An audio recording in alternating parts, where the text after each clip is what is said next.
नमस्कार मु रिंकी आशा करुँ आपण मैंने बहुत ही भलरे थे। ओ ट्रिपल एसी तरफ फाइनाली आसीगला आपण मानकर फुल नोटिस जोटा कि आरआई एआरआई अमीन स्टैटिस्टिक फील्ड सर्वेयर आपाई सब नोटिस गोटे सर्ट नोटिस आसीथिला 30 तारिख रु अप्लाई डेट तार स्टार्ट होउथला बट आमे तापरे जानिबा को पाइले जे 30 तारिख को घुंचे कि 7 तारिख रु अप्लाई डेट तार स्टार्ट होउची जहार कि गोटे फुल नोटिस से माने रिलीज कर जाइछन्ती ऑफिशियल फुल नोटिस आसी जाइछि। वेबसाइट रोचे आपणकर www.occc.gov.in आपणकर अप्लाई डेट ये देखो स्टार्ट होती 7/1/2026 रु लास्ट डेट रही 30/1/2026। तापर आपणकर स्केल पे एंड वैकेंसी पोस्ट डिटेल कौन कौन रोचे केते कौन सैलरी मिल आउ केते वैकेंसी रही आउटा को ग्रुप वैकेंसी तो ताकू आम डिटेल्स आलोचना करवा। रेवेन्यू इन्स्पेक्टर अच्छी जोटा कि R&DM डिपार्टमेंट तरफ रोचे ग्रुप बी रो चाकरी सैलरी आपण मानकर बेसिक पे 35,400 रु 1,12,400 रोचे लेवल 9 नो 165 वैकेंसी अच्छी 35,000 सैलरी माने पाखापाखि 45 रु 50,000 तुम इनहैंड सैलरी पाइब। तापरे ICDS सुपरवाइजर एटा भी तुम W&CD डिपार्टमेंट तरफ रोचे ग्रुप बी रो जॉब सेम सैलरी स्ट्रक्चर रोचे 35,400 रु 1,12,400 जो कि 286 पोस्ट रही ए पोस्टा ओनली वोमेन कैंडिडेट माने अप्लाई करें मेल माने अप्लाई करें ना। तापरे village agriculture worker A&FE department तरफ रही ग्रुप सी रो चाकरी रोचे पे लेवल रोचे 5 जो कि सैलरी आपंकर 21,700 रु 69,100 जाए सैलरी रोचे जो कि आपंकर नंबर ऑफ वैकेंसी रोचे 520। तापरे जिबा जूनियर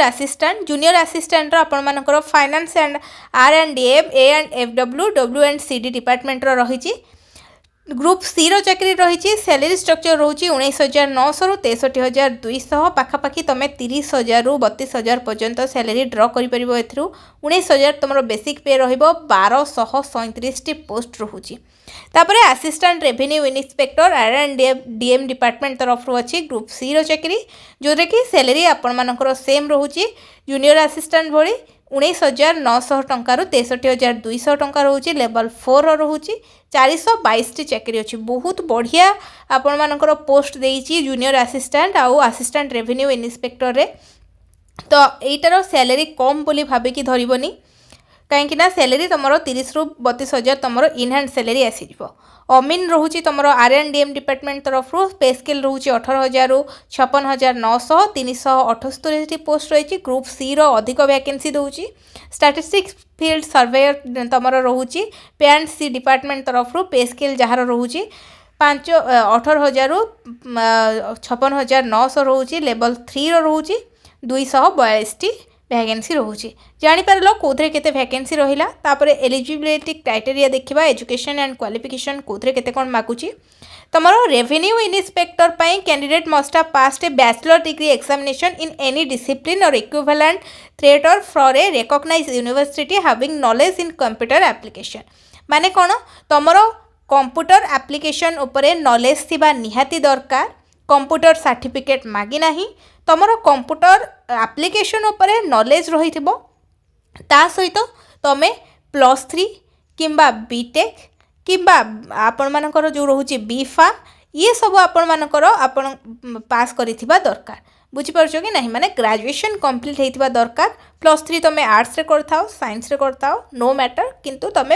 ग्रेजुएशन कंप्लीट करिथिबो। तापर रोचे तुम एज लिमिट रोचे एटा आपण मानकर a candidate must have below 42 years and over 20 years माने तुम 1 जनवरी 2025 सुधा तुम जदि 20 रु 42 वर्ष भितर अच्छो ताहले तुम अप्लाई कर परिबो रेवेन्यू इन्स्पेक्टर पाई। तापर ICDS सुपरवाइजर कौन रोचे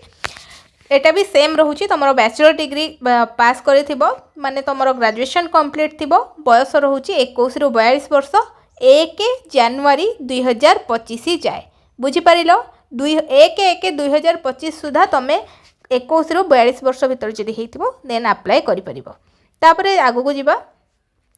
विलेज एग्रीकल्चर वर्कर आपाई आपण मानकर कौन रोचे the candidate must have passed +2 science और +2 vocational course in agriculture related subject माने तुम मिनिमम +2 टा जो पास करिथिबो मिनिमम रखुची +2 अदरवाइज तुम जब +2 न कर +2 कर साइंस रे आर्ट्स और कॉमर्स पिला एलिजिबल नुहंती साइंस रे +2 पास करथिबो ता सहित +2 vocational course in agriculture related subject in crop production CP रे तुम वोकेशनल कोर्स करथिबो अदरवाइज नहले तुम हॉर्टिकल्चर रे करथिबो repair and maintenance of power driven farm machinery पीडीएफएम रे करथिबो from a recognised board and council permission तुम जदि ए जो गुड़िक तुम जदि कर तुम जाकि एलिजिबल नब ना तुम +2 साइंस नहीं कि पढ़ी provided diploma in agriculture polytechnic under the Odisha university of agriculture and technology shall be discernible as the candidate processing such qualification shall be awarded 0.5% extra mark माने तुम जदि एग्रीकल्चर रे डिप्लोमा करथिबो ताहले तुमको 0.5% माने 0.5% तुमको एक्स्ट्रा मार्क मिलिबो तो candidate must have attend age रोची 21 रु 42 वर्ष 21 रु 42 1 जनवरी सुधा बुझीपार जूनियर असिस्टेंट को जीवा जूनियर असिस्टेंट +3 पास मागुची माने ग्रेजुएशन मागुची with computer knowledge of computer skill थिबा दरकार तुमर बयस 21 रु 42 वर्ष मागुची एआरआई पई 12 पास मागुची तो एग्जाम हायर सेकेंडरी एग्जामिनेशन +2 सच काउंसिल हायर सेकेंडरी एजुकेशन और इक्विवेलेंट लेटर माने तुम +2 करथाई पारो डिप्लोमा करथाई पारो ता इक्विवेलेंट रो किछि जदि कोर्स करथिबो माने पढिथिबो ताहले तुम एलिजिबल थिबो बयस तुमर 20 रु 42 वर्ष मागुची एआरआई पई अमेन पाई तुमर बयस सीमा किसी देनी इंजीनियरिंग फॉर बी institute under the state council technical education and vocational training with साल affiliated AICTE having knowledge in computer application तुमर कंप्यूटर एप्लिकेशन उपर नॉलेज थिबो नले engineering from the institute under state council for technical education माने आ under तुम engineering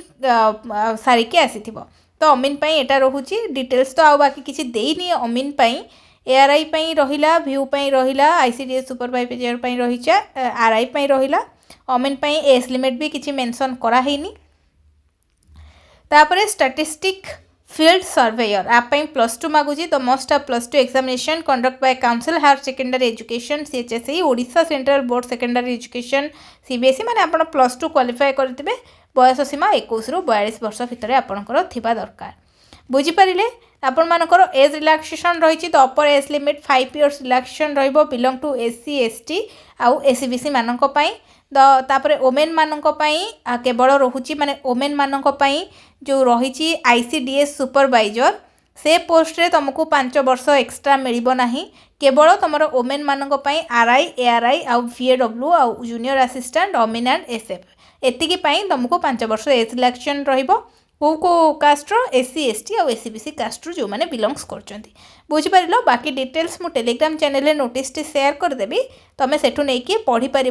सबू details तुम से पीडीएफ माध्यम तुम पाइज टेलीग्राम चैनल लिंक भी मुझे डिस्क्रिप्शन बॉक्स रे देदेवी आराम से सेठू पाइज किसी असुविधा हबार नहीं तापरे आगो को जीवा कौन रही प्लान ऑफ एग्जामिनेशन कौन हम प्रथम स्टेज रे तुम 2टी स्टेज कंडक्ट करिवो the combined recruitment examination comprise 2 successive stages as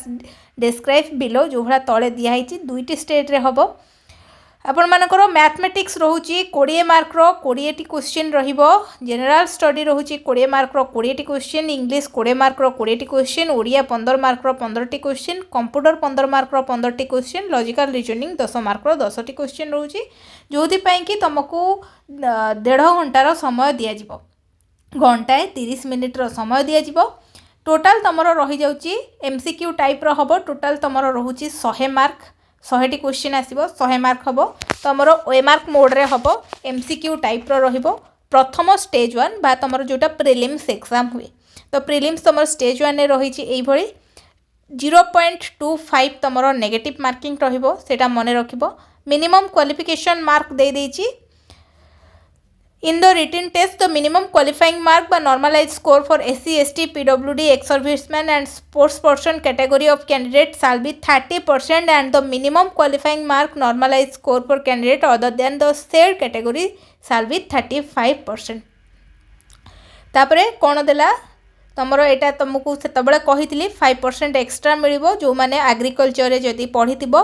बीएडब्ल्यू जो पोस्ट अछि ता पई तुमको एक्स्ट्रा 5% मिलिबो तापर को जीवा स्टेज 2 रे तुम कौन रही practical skill test basic computer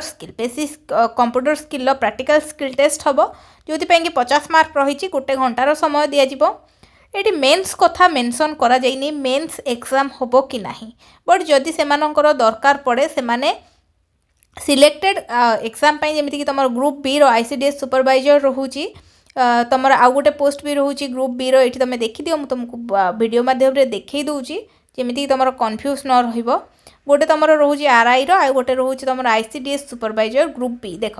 ये रेवेन्यू इन्स्पेक्टर आउ आईसीडीएस सुपरवाइजर ग्रुप बी दुईटी पोस्ट रोचे बाकी ग्रुप सी पोस्ट गुड़िक सब गुड़िक रोचे तुम ग्रुप बी पोस्ट जो दुईटी अच्छी ए दुईटी पोस्ट पर मे बी मेन्स एग्जाम हो पारे किंतु बट ए तो मेन्स हवा कथा बट ए किसी मेंशन कराइनी तो सेटा मु भी कन्फर्म नुह मुझे कन्फर्म करके जन पारुनी मेन्स एग्जाम हम कि ना कहीं मेन्स रो सिलेबस मेंशन ना कि मेन्स एग्जाम हम बोली कौन प्रकार कौन जगार मेंशन कराइनी स्टेज 1 स्टेज 2 रे प्रैक्टिकल स्किल टेस्ट रही जदि मेन्स एग्जाम हम मुझे तुमको जनईदेवी गोटे आपण मानक आउ गोटे वीडियो नहीं आसबि जो कि मुझे सबकि मेंशन करी से ये होइकला आपण मानकर जहाँ जहाँ डिटेल्स थिला मु आपण मानक जनईदेली बुझीपारे तुम स्टेज 1 स्टेज 2 दुईटी स्टेज रे हम कहीं से प्रथम रू देखु मेंशन करिछि कौन स्टेज 1 देखु तो combined recruitment examination comprises 2 successive stage माने दुईटी स्टेज रे हम बोली मेंशन करिछि प्रथम स्टेज देला stage 1 written test second stage देला तुम स्किल टेस्ट मेन्स एग्जाम नाही बुझीपार कि ना नोटिस रे भी तुम मैंने भल भाव पढ़ी नब आपण मानकर कोड भी मेन्स किसी मेंशन करेनी आपण मैंने अप्लाई करेंगे जाकि OSSC साइट ओपन करके अप्लाई करेंगे एबेठार तो अप्लाई हेनी अप्लाई जब मत कमेंट सेक्शन माध्यम जनइबे मुझे अप्लाई केमिति कौन हम मुझे बतईदेवी ये तुम मानकर वैकेंसी डिटेल्स दे देछि को डिस्ट्रिक्ट रे केते वैकेंसी रोची मेन मानक पई केते रोची वुमेन मानक पई केते रोची यूआर मानक पई केतेटी वैकेंसी रोची एससी मानक पई केतोटी एसटी मानक पई केतोटी एससी बीसी पई केतोटी जेमिति एठी रेवेन्यू इन्स्पेक्टर रो दे देछि एठी रेवेन्यू इन्स्पेक्टर वैकेंसी डिटेल्स दे देला सेमति ता परकु जिबा तापर आपण मानकर आईसीडीएस सुपरवाइजर पई दे देछि एठी देखंतु आईसीडीएस सुपरवाइजर पई वैकेंसी डिटेल्स दे देछि पीडीएफ टी डाउनलोड करके तुम मैंने पढ़ी पार बाकी डिटेल्स मुझे सब शो करुँची आपण मैंने डिटेल्स रे जदि भल भाव जानापी चाहूँगी ताहले पीडीएफ डाउनलोड करके पढ़ीदेवे जहाँ जहाँ इम्पोर्टाट थिला आउ गोटे इम्पोर्टाट बड़ जिनस जोटा कि मुझे तुमको कहनी वीडियो माध्यम रे आपण मानकर जेतबेले कि अप्लाई करेंगे सेतबेले आपण मानकर 500 टंका पड़िबो बुझीपारुछन्ती नहीं आपण अप्लाई कला समय आपण को 500 टंका फीस पड़ुची अप्लाई फीस तुम मानकर 500 रही तो अप्लाई फीस जितेबाला अप्लाई करेंगे यूआर मानक पई ओबीसी मानक पई एससीबीसी मानक पई तुमर 500 टंका रहिबो एठी देखंतु एग्जामिनेशन फी दे देछि the examination fee 500 paid shall be refunded applicant who actually appear the exam तुम जदि एग्जाम कंडक्ट करूछो तापरे तुमको से माने रिटर्न कर देबे बुझीपारछो कि नहीं अप्लाई फीस 500 टंका रही अप्लाई कला बेले पड़िबो तो जहाँ जहाँ इम्पोर्टाट डिटेल्स थिला मो तुम सहित शेयर कली वीडियोटी भल लगी आ प्रतिदिन ये जहाँ भी जॉब आसूची तार अपडेट पाइबा चाहूँगे चैनल को सब्सक्राइब करूँ वीडियो को लाइक करके बिल्कुल भी भूलिबेनी रहिली नमस्कार।